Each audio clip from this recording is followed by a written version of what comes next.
Et la parole est à notre collègue Jean Bachy pour le groupe Les Républicains. Vous avez la parole. Monsieur le président, mes chers collègues, ma question s'adresse au ministre de l'Agriculture et de l'Alimentation. Monsieur le ministre, des distributeurs bradent l'alimentation et le travail de nos agriculteurs, prétextant de préserver le pouvoir d'achat de nos concitoyens. Or, la vitalité de nos territoires passe par le renouvellement générationnel du monde agricole et par la sécurisation des PME transformatrices, et c'est tout l'intérêt de la loi Égalim 2. Alors que les négociations commerciales annuelles entre la grande distribution, les industriels et les filières agricoles, qui se terminent le 1er mars, sont particulièrement tendues, il est attendu deux choses. Premièrement, que les résultats de ces négociations soient scrupuleusement analysés par vos services, que nous puissions savoir si la matière première agricole en fait les frais, alors que la loi prévoit que son prix ne soit pas négociable. Quand on entend un géant de la distribution vanter la côte de porc à 1,20 € et la baguette à 29 centimes, on peut sérieusement en douter. Deuxièmement, il faut que la loi soit strictement respectée. Je vous ai déjà alerté sur la nécessité d'un arsenal de sanctions suffisamment dissuasif, car objectivement, la médiation ne permet pas l'évitement des pratiques abusives. On ne peut accepter que les industriels répercutent leur hausse de charges en diminuant le prix de la matière première agricole et de la transformation. Seul un contrôle très strict de ces dispositions, et vous vous êtes visiblement engagé à les multiplier, permettra d'accompagner les agriculteurs et PME vers la rentabilité face à l'explosion des coûts de production. Sur la filière porcine, en un an, les prix payés aux producteurs ont diminué de 14 %, alors que les coûts de production ont augmenté, eux, de 27 %. S'il est confirmé que des pratiques illégales perdurent, il va falloir passer des contrôles aux sanctions afin de dissuader les récalcitrants. Le gouvernement ne peut avoir la main qui tremble.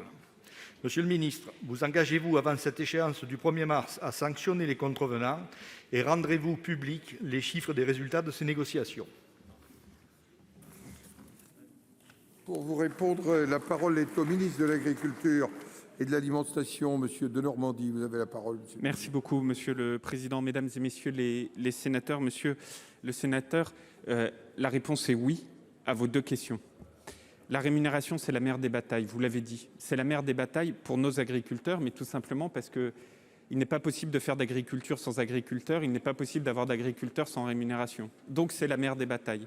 Et donc toute l'énergie que nous avons mise au sein du gouvernement, mais sur ces bancs, puisqu'une grande majorité d'entre vous avaient voté la loi Égalim 2, toute l'énergie que nous avons mise dans l'instauration de cette loi Égalim 2, qui est une loi de régulation, nous la mettrons également dans sa mise en œuvre. Ça veut dire que concrètement, nous démultiplions l'ouverture d'enquêtes. Songez que depuis le 1er janvier, c'est plus de 250 enquêtes qui ont d'ores et déjà été ouvertes sur les négociations en cours, c'est-à-dire sans même attendre la fin des négociations.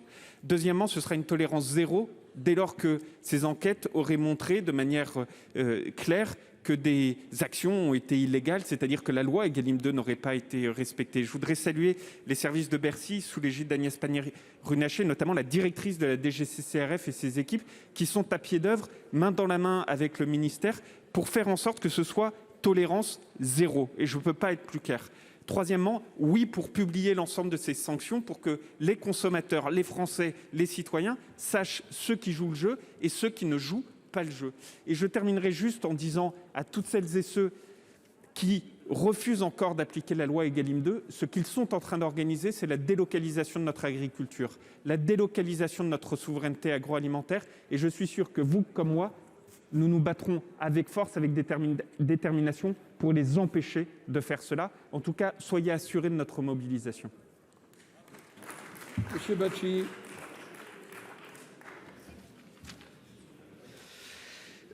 Merci, Monsieur le ministre, pour vos affirmations, mais je suis quand même inquiet. Vous avez témoigné d'un engagement pour la filière porcine par un plan de sauvegarde de 270 millions cette année, ce qui permet cette année de ne pas retrouver les agriculteurs dans la rue. Mais qu'en sera-t-il l'an prochain, lorsque nous ne serons plus en période électorale ? Merci.